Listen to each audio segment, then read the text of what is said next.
Good morning, colleagues. Apologies for absence, Margaret Isherwood, obviously in the circumstances, and I'd like to just say a few words. We lost a dear friend and colleague yesterday, Councillor Graham Isherwood, a long-standing member of this council. I can't remember a time when Graham wasn't with us. We will be paying full tribute to him tomorrow at council, but it is a very sad day for us all, and I'd like to just call for a minute's silence on behalf of Graham.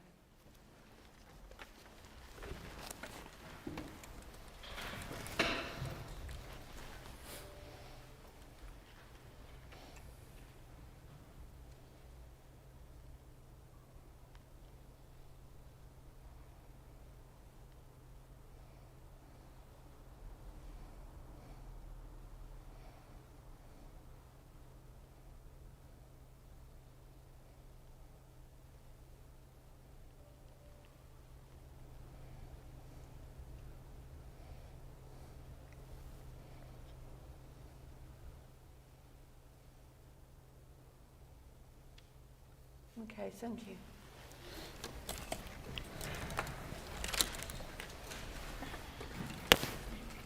We haven't any urgent items to add to the agenda. Can I draw members' attention to item 5, declaration of interest? Can we approve the minutes of the meeting on the 17th of September? Agreed. We'll agree with that. Thank you. Okay. Councillor Hemingway, item 6. Thank you, Leader. Yes, this is quite a straightforward report regarding local electric vehicle infrastructure funding, and this is to accept a grant from West Yorkshire Combined Authority of around 1.5 million to enable the delivery of rapid electric vehicle infrastructure.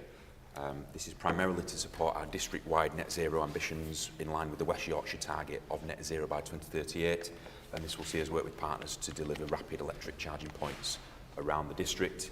And that will provide residents with the opportunity to switch to electric vehicles and have those charging points available, improve local air quality and generally contribute to the reduction of emissions. The options are set out on pages 10 and 11, and option 1 to accept the grant funding agreement and this money coming into the authority is recommended. Thanks very much, Jack. Any comments? Obviously this is good news, it's a really good breakthrough. So can we agree the report? Agreed. Thank you very much. Item 7, reprocurement of the housing rent support service. Maureen. Yeah, thank you, Denise. The current housing related support service contract expires on the 1st of April 25, and the paper seeks Cabinet approval to reprocure the service for 2 years with a possible 1-year extension. Housing related support provides accommodation-based support for vulnerable people. If we minded to support these proposals, this would have a wider... If we minded not to support these proposals, it would have a wider effect on health services for those vulnerable people that we couldn't help. The recommendation is at option 1 of this report, and 4.1 is seeking approval to reprocure the service. Thank you for that, Maureen. Any comments? Any questions? Can we accept the report? Thank you very much. Item 8, the adoption of the Wakefield District Biodiversity Net Gain Supplementary Planning Document. Councillor Moore. The title's as quick as what the length of the document is, to be quite truthful, Leader. Yes, I'd like to formally move that we do adopt this plan. I also want to thank the many organisations and people that took part and inputted into the consultation that we carried out last year. There are multiple environment benefits of biodiversity net gain and nature recovery, such as access to nature, with improvements of physical and mental well-being, addressing the climate emergency and the ecological crisis. Therefore, the SPD supports the corporate plan, priority of places to be proud of, better, healthier lives and a greener Wakefield. So I formally propose we adopt the plan. Thank you, Leader. Yeah, and thank you, Councillor Molly, for bringing this report, which I really do welcome. And just to echo your thanks to all the volunteers, groups, and particularly the council officers who have worked on this, because it's been a mammoth undertaking, as you can see by the size of the papers. But I do think this is a real step forward in looking at that sort of hierarchy of avoiding biodiversity loss on site, minimising and compensating, trying to keep biodiversity in local communities, which all too often under previous planning decisions hasn't necessarily been captured. So I do think this is a big step forward and will benefit lots of local nature sites around the Wakefield district that we've identified as potential avenues for this funding. So it's a step forward, and thanks again for everyone who's worked on it. Thank you for that, Jack. And I always say about the areas that I look after, they're always enablers and supporting other departments. So this is a massive step forward, let's say, in supporting your climate change agenda. So it's about as well, once again, working together as a team. So yeah, I appreciate that. Okay, anyone else? Hannah? Particularly like the point about wanting clarification that habitats need to be retained and maintained for the lifetime of the development beyond the minimum of 30 years. I think that shows it's a genuine commitment that way. So really pleased to see that. Okay, anyone else? Okay, can we agree the report? Agreed. And then item 9, to you again, Matthew, the infrastructure funding statement. Yes, this is a report on the update of the local infrastructure levy that we've fetched in through housing development.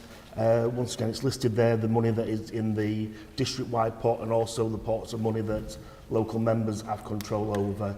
So this is support local development in our areas, in our communities. We've got two options, an option there also where we're going to support the local hospice, but also as well the Outward Memorial Hall as well.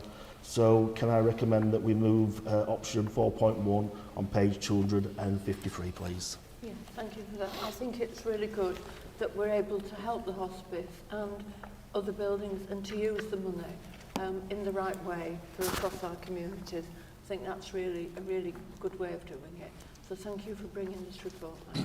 Can we agree that? Agreed. Agreed. Okay, thank you. And item 10, Les, the state strategy. Thanks, Denise. We're asking Cabinet to approve the new estate strategy for 2025 to 2028, which sets out the intent to manage the council's estate effectively and efficiently across all the district. The Strategic Corporate Asset Management Plan was published in 2022 and in many ways is still relevant, but the last 4 years has seen considerable change in which we need to factor into how our estate is profiled and managed and how we ensure our workplace is fit for purpose for employees and our customers. The council, believe it or not, has 1,686 assets, including 323 buildings across the district. The vision is the estate strategy to provide a property portfolio which enables the delivery of the council's corporate and service objectives in an inclusive, efficient and economically viable way to enhance and ensure sustainable service provision for the people of Wakefield. And the document sets out clear outcomes, signed with a corporate plan and a clear goals and clear deliverables. The vision's important, and you should always have a vision, but we are now looking at goals and actual delivery, which is important within this document. The estate strategy will be delivered by Property Services and will involve 7 key delivery plans: Component Asset Management Plan, Repairs and Maintenance Plan, Soft Facilities Management Plan, Acquisition Plan, Disposal Plan, Landlord Activity Plan and Energy Management Plan. Consultation has taken place with internal and external stakeholders, neighbouring councils, senior officers and the Director wider leadership group. Service asset management plans will be developed alongside operational working groups, service level agreements. Engagement will continue via the Property Services Estate Strategy Board, and an annual report will be presented to Cabinet and Council on progress. With that, I'll answer any questions. Okay, are there any questions? Jack? So, a comment leader, thank you. Yeah, just to welcome this report, Les, in particular, as you know, I'm very keen on the energy management aspect of this, because I do think there are efficiencies to be made there and also potential significant carbon savings. So I think it's right, as an organisation of our size, we look at that, and I really welcome some of the measurement, data monitoring, energy purchasing, bill validation measures that are set out here. So thank you. Anyone else? Okay, thank you for that report, Les. Can we agree that? Agree. Okay, thank you. Item 11 is the medium-term financial plan, which is set out on pages 345 to 426, and it informs Cabinet of the Council's medium-term strategy for the 5-year period 25 to 30. The strategy is set out in the context of the ongoing economic climate and provides a forecast of the budget challenges that we face over the next 5 years. Given the level of uncertainty with government funding, etc., this will need to be kept under review. Obviously, we will be keeping it under review, but we need certainty in local government. We didn't have it with the last government, and I'm just hoping that we get this with the new government. I saw the Chancellor was on a Look North programme the other night where she said she accepted that councils needed to know where they were going. So it looks like there may well be a 3-year, but it won't be for this year. So we're going to have to keep everything under review. Excuse me. Keep everything under review and work through it. But one aim of our strategy is to ensure that our financial resources are aligned to our priorities as set out in the corporate plan. Also, the strategy continues to reflect the Council's priority to direct resources towards protecting and supporting our most vulnerable residents, families and children across this district.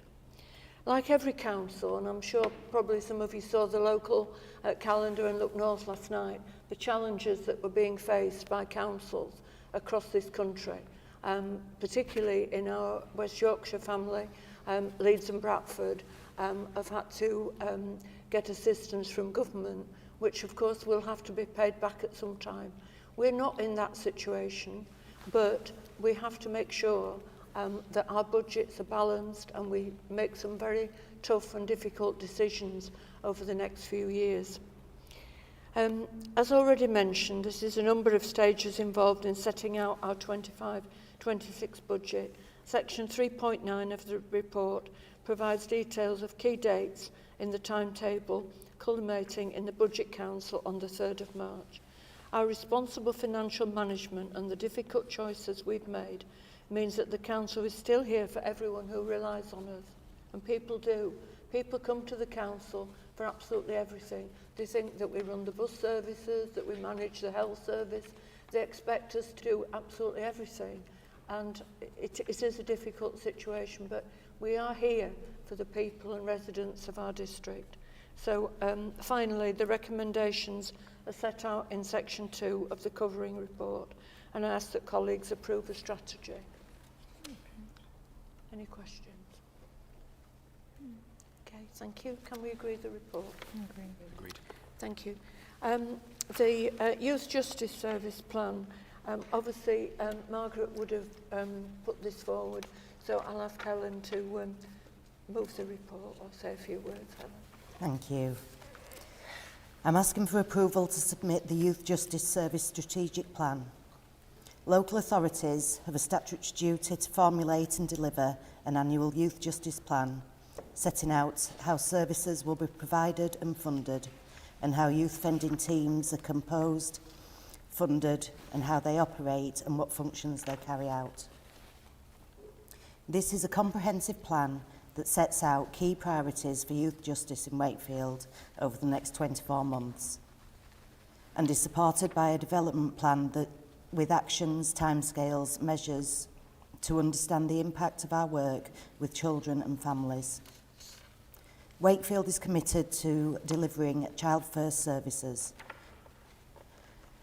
And in addition to the national priorities detailed in the plan, Wakefield Youth Justice Partnership Board have identified the further key priorities of reducing first-time entrants, high-quality standards and public protection. I ask that Cabinet approve the submission of the Wakefield Youth Justice Service Annual Strategic Plan to full Council for approval. Thanks for that, Helen. Any comments? Maureen? Yeah, I just want to say that the plan that's appended to this is absolutely wonderful, and I think children's services actually deserve being acknowledged for the children's views and taken into the children's views, because I think what we need are the views of the young children now, so that they don't go into the youth justice system.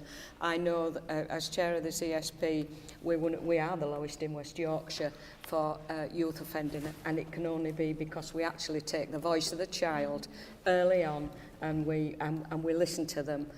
We don't tell them what they want, we ask them what they want, and I think that's well laid out in the plan. And I commend Children's Services, Margaret and yourself, for that. And that says it all, really. It does. We ask them what they want rather than impose on them. And, you know, we do thank you, Vicky, for all the work that you do in this area.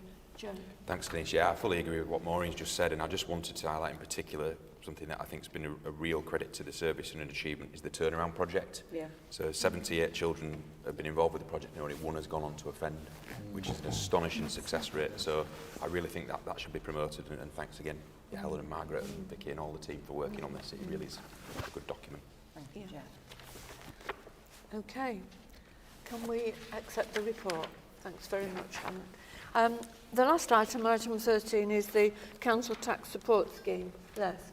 Thanks.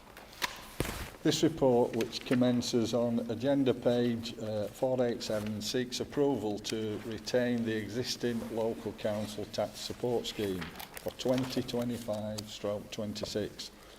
Councils are required to provide such a scheme to help people on low incomes pay their council tax, and approximately 21,500 residents receive this support across our district. In addition, there are around 10,000 residents of pensionable age who access the report. The pensioner element is, however, prescribed by central government. Collectively, the cost of both elements of the scheme is around £26 million, and this cost has increased significantly in recent years. By proposing to keep the scheme unchanged for 2025/26, it's my belief that this will offer a period of further stability for those residents across Wakefield who rely on this report.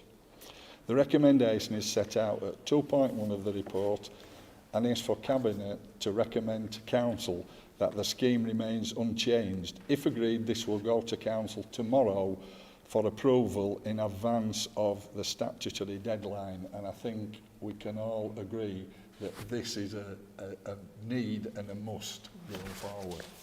Yeah, it certainly is. We have to take this forward to Council tomorrow. Any comments, Michael? Yeah, just to say that I very much welcome this report. I think Council Tax Support Scheme, if we're actually serious about helping people and those most in need and keeping people out of poverty, then this is essential. We know that energy bills are going up. We know that cost of food has skyrocketed, mortgages, rent, etc. And even things like the single person discount, we couldn't afford to ever lose that as well. That massive support, it will push hundreds and thousands in this district into poverty, and we need every bit of support that we can get. So fantastic that we're having this, and I'd never vote to get rid of it. Thanks. Thanks, Michael. It just shows that certainly within this council, with all the difficulty we've got that you presented, Denise, we've still got the budget difficulties, we've got all that. We're here to support the ones that are in need, and I don't think we should ever misuse that. No, I think you're right. I mean, since Jack and I and Cabinet took over 5 years ago, it's nearly 5 years ago now, we set out to have the philosophy of looking after our residents and people of this district. And of course, very quickly we had to do with COVID, and we managed to do that, setting up recovery boards and looking after people. And despite all the financial situation that we have and that we're facing, the residents of this district are there for us, and that's what we intend to do, to look after them. Okay. Can we agree to the report? Agreed. Thank you. Thanks very much, everybody.